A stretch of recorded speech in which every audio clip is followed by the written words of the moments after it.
So I'm taking them in alphabetical order. So first is Dr. Kirby Dieter-Decker. Kirby is right there. I mentioned earlier that Kirby is the professor of developmental psychology at UMass Amherst and the head of the Developmental Science Initiative, as well as the Healthy Development Initiative, which is based here in Springfield. His research examines the role of parenting and peer environments, both in cognitive and social development of children. He has been the director of a major adoption study called the Northeast-Northwest Collaborative Adoption Project. And more recently, his work on adoption and fostering is focusing on international variations in family structures and youth outcomes in lower and middle income countries. As he was growing up, Kirby's parents served as foster parents for a number of children, so he's also bringing that experience with him to the discussion today. On my far right is Dr. David Shearer. David is a licensed psychologist and professor of psychological and brain sciences at UMass Amherst. He is a family systems theorist and an adoption competent therapist. He is an adoption competent therapist. I know that. His research and clinical work have concentrated primarily on adolescents and their families, and on how adolescents develop autonomy within the family system. And we've already heard from Jesus how many of these issues start coming up in the teenage years, and so that's a lot of the work that David has done. He brings his insights today both as an adoption competent therapist and an adoptive father into his training of clinical psychology graduate students in our Psychological Services Center. And finally, alphabetically, is Dr. Rebecca Woodland. Rebecca is the interim chair of the Educational Policy, Research, and Administration Department and an associate professor of educational leadership at UMass Amherst. She is a UMass alum and has also taught in secondary school both in Massachusetts and Colorado, and a lot of her research is about educational context, leadership, school improvement, and so on. But as I mentioned earlier, Jen Dolan and I have been meeting with Rebecca to talk about ways that we can extend our work and convey our work and partner with people in school systems who might be able to benefit from knowing more about adoption and adopted children. So stay tuned on that initiative, but I think that's going to be going far. So I will turn it over to them. I believe Kirby is going to speak first. They're each going to make a little introductory statement, and then they're going to just talk and invite you into the discussion as well. So, thanks, Kirby. So I want to thank everyone for coming, and especially thank our speaker, Jesus, for a really compelling and interesting presentation on a variety of topics. I thought you did very well with the metaphor of the water. It worked for me. We met earlier in the week, and we decided to just take a few minutes each to offer some reflections on the presentation that you just heard, based on our own experiences and areas of interest and expertise. So my area of expertise is in studying parenting stress, and I, believe it or not, I was interested in parenting stress before I was a parent. And I actually, my first interest came out of family theories of intergenerational transmission, so genetics, and these were mostly based in animal models, non-human animal models. But when I went off to graduate school, I became really interested in humans, and so that's what I study to this day. And I wanted to offer just a couple of anecdotes and observations based on these research studies that we do, very large samples of families of all kinds of different structures and stripes. Adoptive families, step families, families with recombined families, formally structured, informally structured families. The work that Hal mentioned briefly in his introduction about these low and middle income countries, that's a study that's an ongoing survey system that UNICEF runs called the MIX, the Multi-Indicator Cluster Surveys, millions of households in about 50 countries. And they get very detailed information about these family structures. And so if anyone's interested in that, I'm happy to chat with you about that later. So those are the kinds of studies that we do. And one of the first lessons we learned when I was a novice and starting out was with regard to parental expectations. That a lot of the measures we were using based on parents' reports of the parenting experience weren't acknowledging this disconnect between experience and expectation. We developed our own instrument we use to this day in our lab called the Parent Feelings Questionnaire to address this problem. So a lot of the existing survey instruments say, I have good feelings about my child. Most people would endorse highly on that, whether they actually were experiencing that or not. And similarly, I often feel rage or hostility. Most would not endorse. And when we introduced real world terms into the items, my relationship with my child isn't as fun as I thought it was going to be. I'm surprised at how much I enjoy my relationship with her. That's where we get these nice, wide variations in parents' responses. It's hard to see in brief observations, and it's interesting the reactions we get sometimes from parents and just telling us over the years, reacting to that questionnaire. It's as though it's the first time they've been asked that question.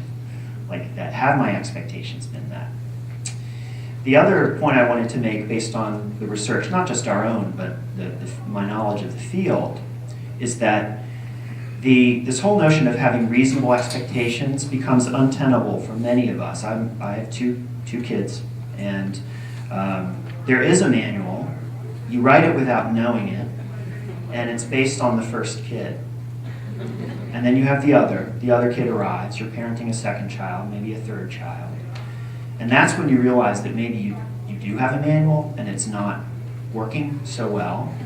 And you have these expectations based on experience that become explicit sometimes. This may be even more true in the case of adoption. I don't know that. It may be true. So these expectations for others and expectations for yourself, I think one of the things we've learned is that where we can best support parents, especially when they're stressed, is to pay special attention to their expectations for themselves in terms of their own goals and what it is that motivates them and where it is that they see themselves disappointed. And rather than trying to reset expectations for other people, whether that's the child or the partner or the extended family or whoever it is. Not that one shouldn't have expectations and goals for everyone in the network, but start there. Maybe that's one take-home message from this work. So that's one thought that I have. Another thing that we're learning has to do with parenting, not so much as a script based on a manual, where you're enacting behaviors and exhibiting and experiencing emotions as part of an ongoing relationship that's unfolding and changing, but it is as much or more a response. It's a series of responses. The relationship is happening, and the parental side is a series of responses to what is going on in that relationship. Now, in some cases, this is fairly easy to see. If you're dealing with a family where the child is exhibiting pretty extreme behaviors and everyone's very concerned, then clinically we might be more concerned about extreme reactions to that in the parents, where we might be concerned about even maltreatment in the most extreme cases. But with that exception aside, for most families, I've come to think about parenting and this expectation setting and resetting as how it is that we respond. And so a lot of the research we've been doing lately is focusing on well-managed or well-controlled stress management in parents, just like the way we might think about stress management generally. So having reasonable and meetable expectations and goals with regard to one's own stress management, starting there. And the example that comes to mind for me is the plane video, safety video with the masks. I think almost everyone has seen that. And I didn't really understand until I was a parent why you put the mask on yourself first and then put it on the kid And I especially didn't understand that the main reason is that it may take you 10 minutes to get the mask on the kid.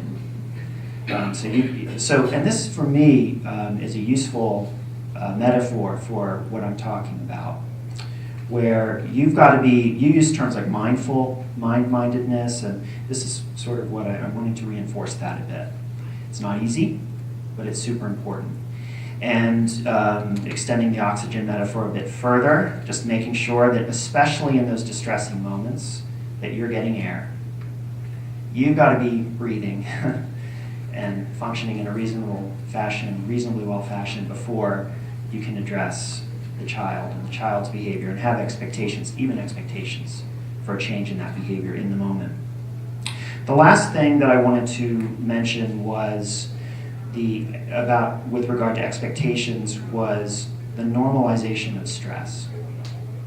One of the main things that's motivated me in my work when I first came into psychology as a graduate student was the pathology around stress, and in the psychological literature, and especially in the family literature.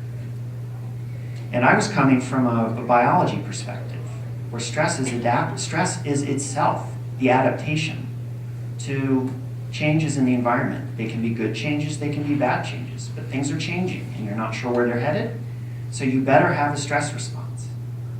Because the stress response is what's going to get you there. It's going to keep you and everyone else alive and hopefully healthy and thriving in the long run. So this really puzzled me. And then as I learned, I came through graduate school and establishing my own research, so much of what you said resonated to me with regard to the way we tend to pathologize and stigmatize these different ways of being and different ways of adapting. So I think it's super important for us doing this kind of work and folks here who are themselves working in this area as parents, as social supporters, as professionals, to think about the different ways and how we think and talk about parenting and adoption and parenting stress in terms of it being a normal part or a typical part, an expected part of the experience of the process. Disappointment. Disappointment is as much about having unreasonable expectations as it is in whatever it is the other person did. That's another example of this normalization process. And lastly, the joy. So probably the single most compelling message I've heard from adoptive parents, distressed parents who've come out of it, just anecdotally in conversations with them over the years, is them coming to the realization that the joy of parenthood is a drip, drip, drip. It is not going to be an aha thing that you acquire and that I get to keep. It comes and goes, it's in small doses, and that's it. That's part of the normalization too, of stress and joy, both sides of it. The day-to-day experiences, the ups and downs, the deep tides, the shallow, the surface waters, and the expectation setting around simple joy of, for instance, the kid actually got the shoes on before I put her in the car. One should celebrate that, and not to trivialize it, but that's exactly what I'm talking about. Reflection on the stresses and joys in those day-to-day moments, and developing an expectation that's it, and that's enough.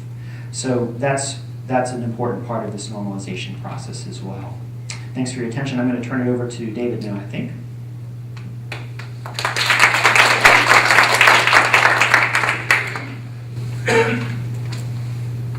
Nearly 40 years ago, I came out here to Western Massachusetts to see a conference given by Elizabeth Kubler-Ross. And she, of the many things that she said that stuck with me, she had what she called the rule of three, which was she told people things 3 times, and if they didn't pick up after that, she didn't persist. So I have used the rule of 3 in many ways over the course of my career, and I'm going to use it today because I have 3 things. Like Kirby, I have 3 things that I would like to emphasize about Jesus' talk. The first is what Jesus said and what Hal said, which is about another word about it is how multivariate the issue of being an adoptive parent is. Parenting is a multivariate experience, and then you throw in even more variables when you're an adoptive parent, and all of those variables are important. None of them are insignificant. They're very important. So whether or not you adopt a baby or an infant or an adolescent, or whether you adopt a child who's ethnically or racially different than you, or whether you're a gay and lesbian couple doing adoption. There's so many different variables that are important. And that makes it, as Jesus said, and Hal said, and Kirby said, so difficult to advise parents, adoptive parents, because there is no onesie, there is no one size fits all. I want to really emphasize that because I think it leads me to my second point. Let me say one other thing about, I think sometimes when we look at the literature, particularly the public kind of literature, it always seems to say this is the answer. You know, it's trauma, it's attachment, it's this, it's that. It's the brain. The brain is the big one these days, and everybody loves looking at those pictures of the brain, and that's where it's going on right now. That's the problem. It's for those of us who do study this or who spend our career studying this, we're so aware of how little we know. I mean, we know so much more than we knew when I started out as a psychologist, but there are so many unanswered questions, and there's so little that we know, and that's oftentimes very frustrating to us. And that brings me to my second point, which I think parenting and adoptive parenting requires what we sometimes refer to as tolerance of ambiguity and tolerance of uncertainty. And again, I think that's true for regular parenting, but it's even more problematic and more necessary, I believe, for adoption. One of the things that my wife and I used to say, I'm not proud of this, but when our daughter did wonderful things and things that we thought were fabulous, we said, oh, that's the nurture.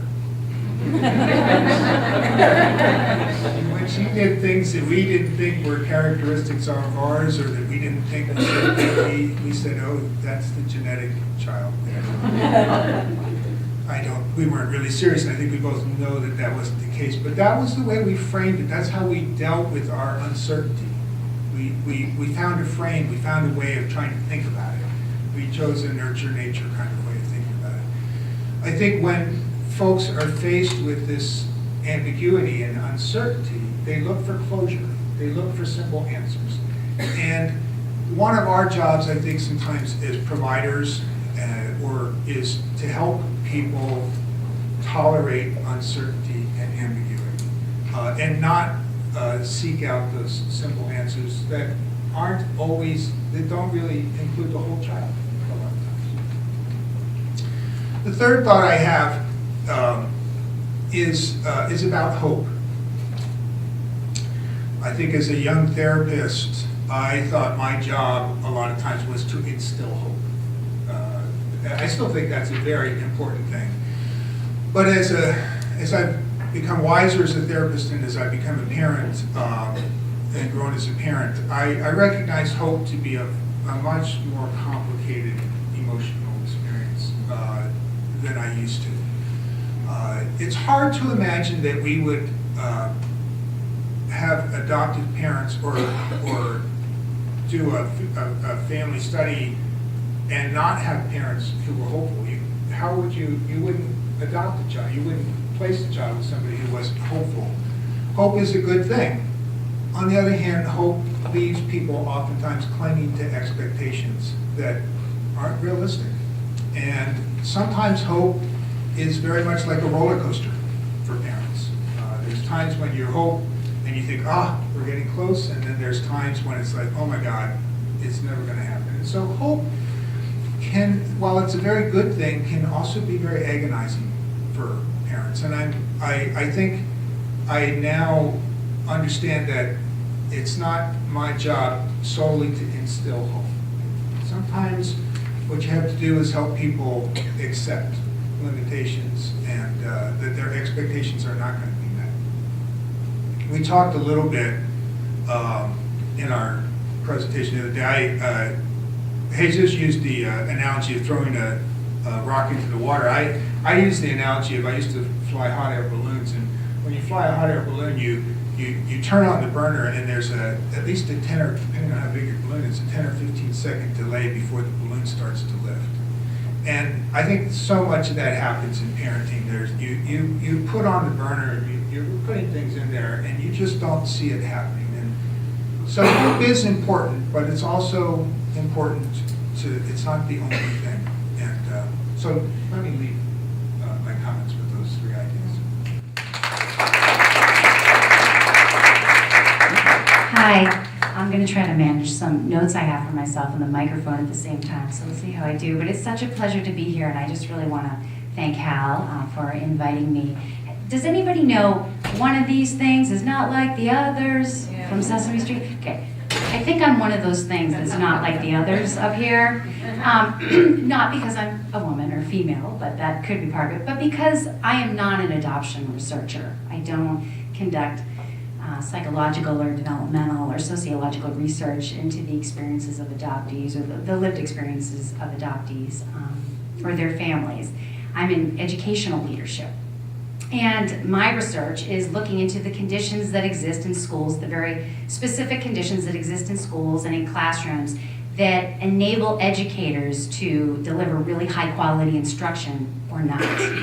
Those conditions that enable all kids to access the curriculum and reap the benefits of it. So that's really where I come from and the work that I do. And I've been able to work with educators here in the Springfield Public Schools for a while, and Holyoke, and a variety of other school systems in the region and in the world. So I'm really happy to be here today, also because I get to meet Jesus, but also my colleagues from UMass Amherst that I've just met, and I look forward to maybe developing a relationship with as we work forward in the future. But one way that I may be like all the others, or many of us in this room, is that I am an adoptive mom. I have a son who turned 18 this week, and the blast of heat made it into the balloon, and we're here. And he was a domestic, born in the United States. I also have a daughter who's 14, who was adopted from Korea. And actually my husband, Dr. Michael Hutton Woodland, and partner, is here in the room too, so credit to him as well. So it was just a few weeks ago, maybe 8 weeks ago, that Hal and Jen from the Red Adoption Institute approached me about the possibility of picking my brain about, there's such great research and understandings out there from the likes of David Kirby and Jesus, Hal, others.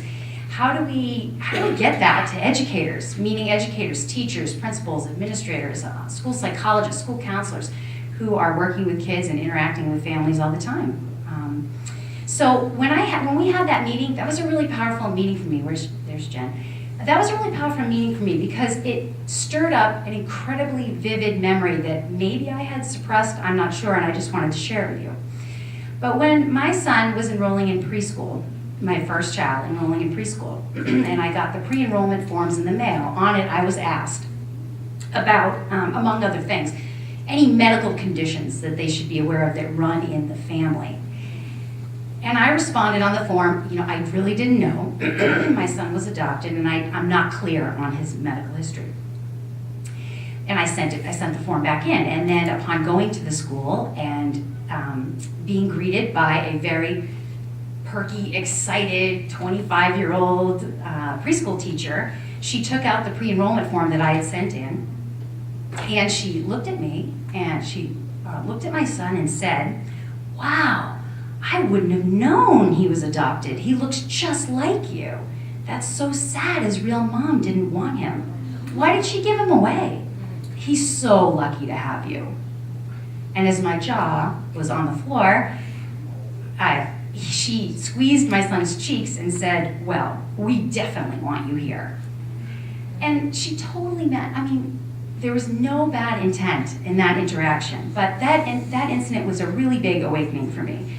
I mean, there I was. I'm a licensed social studies teacher in the schools. I'm a licensed special educator. I have a background in severe affective needs. I have a PhD in instructional leadership, and I was caught completely off guard by this interaction. And as a mom, I was completely unprepared of the emotional vulnerability and identity confusion that surfaced inside of me. I simply wasn't prepared to encounter or how to respond to what I now know as adoptive microaggressions.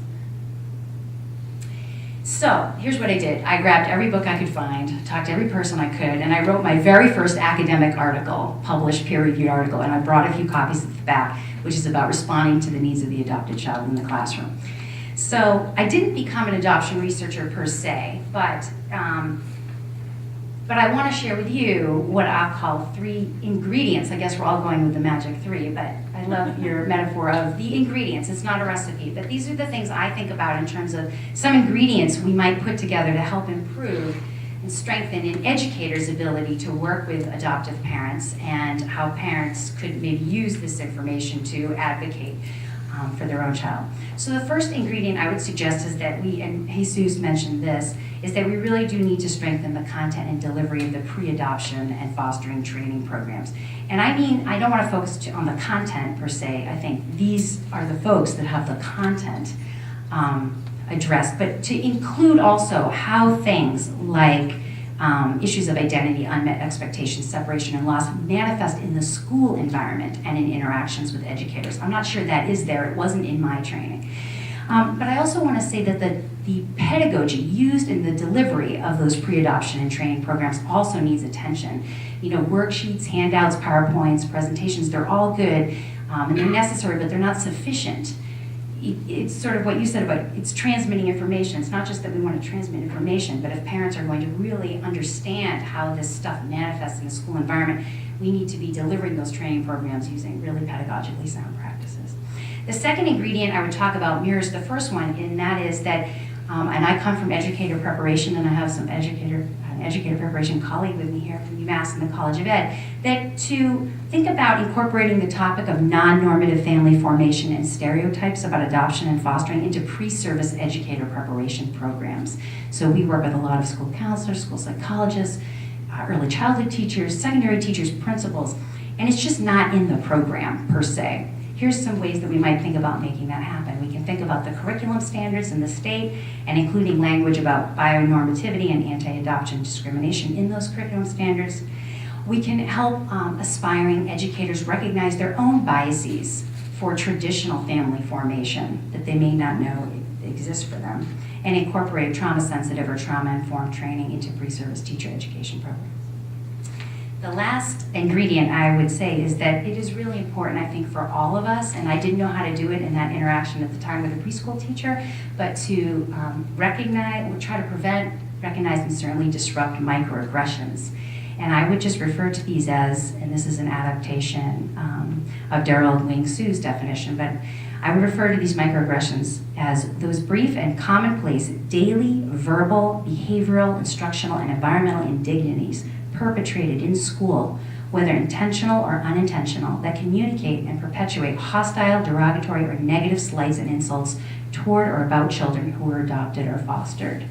And Hal and Karen Garber did a wonderful study on microaggressions with same-race children and identified 15 microaggressions in there. And if you look at that piece, there are 4 or 5 that really happen a lot in the school setting.